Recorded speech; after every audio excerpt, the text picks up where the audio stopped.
Have you ever wondered what sets Sherlock Holmes apart? Is it just his keen observation skills, or is there something more profound that makes him the world's most famous detective? Well, buckle up, because today we're diving headfirst into the thrilling world of Sir Arthur Conan Doyle's A Study in Scarlet, the very first Sherlock Holmes novel where it all began. Now, Arthur Conan Doyle wasn't just a writer, he was a physician with a knack for storytelling. Born in Edinburgh, Scotland, in 1859, he developed a fascination with crime and detection, partly inspired by his medical school professor, Dr. Joseph Bell, who possessed an uncanny ability to diagnose patients simply by observing them. This real-life inspiration heavily influenced the creation of Sherlock Holmes, a character renowned for his powers of deduction. A Study in Scarlet, published in 1887, introduced the world to Holmes and his loyal companion, Dr. John Watson. The story unfolds in two distinct parts. The first part plunges us into the foggy streets of London, where a gruesome murder has baffled Scotland Yard. A man is found dead in a locked room with the word Rachie scrawled on the wall in blood. Enter Sherlock Holmes, the eccentric consulting detective, ready to apply his unique brand of logic and deduction to solve the seemingly unsolvable. He analyzes the crime scene meticulously, noticing details that others overlook: footprints, cigar ash, even the type of mud on the victim's boots. It's through these observations that Holmes begins to piece together the puzzle, much to the bewilderment and admiration of Watson, who serves as both narrator and our window into Holmes' brilliant mind. We see Holmes employ his famous deductive reasoning, starting with general observations and narrowing down the possibilities until only one logical conclusion remains. But here's where Doyle throws a curveball. The narrative shifts abruptly to the American West, specifically the Utah Desert. We are transported back in time to witness a story of love, betrayal, and religious persecution. We learn about the hardships faced by a group of pioneers and a young woman, Lucy, who falls in love with Jefferson Hope. This part of the story reveals the origins of the word Rach, German for revenge, and explains the motive behind the London murder. It details a tale of vengeance born from injustice and the relentless pursuit of justice, however flawed it may be. Jefferson Hope, driven by a thirst for revenge, becomes a relentless figure, tracking down those responsible for the tragic events that shattered his life and Lucy's.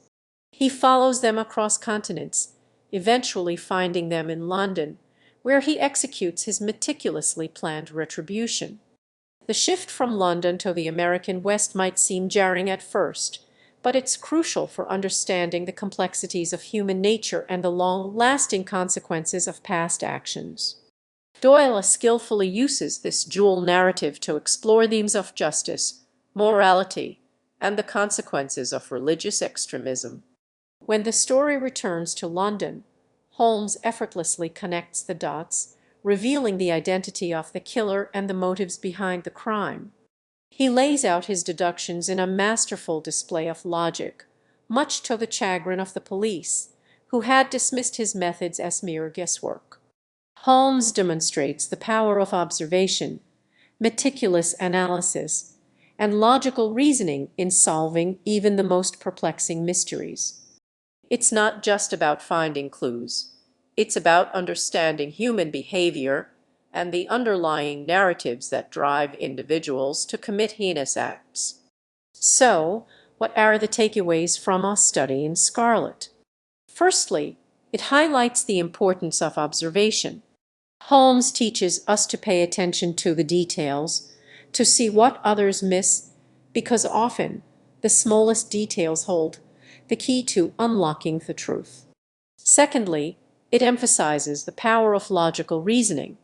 Holmes' method is based on evidence and deduction, not on assumptions or biases.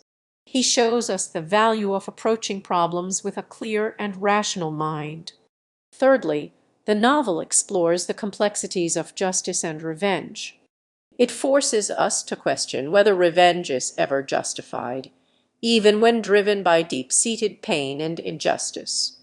The story of Jefferson Hope is a cautionary tale about the destructive nature of vengeance and the importance of seeking justice through legitimate means.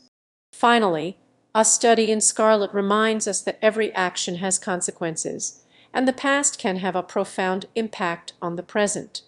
The events that unfolded in the Utah desert ultimately led to a series of murders in London, demonstrating the far-reaching effects of past deeds.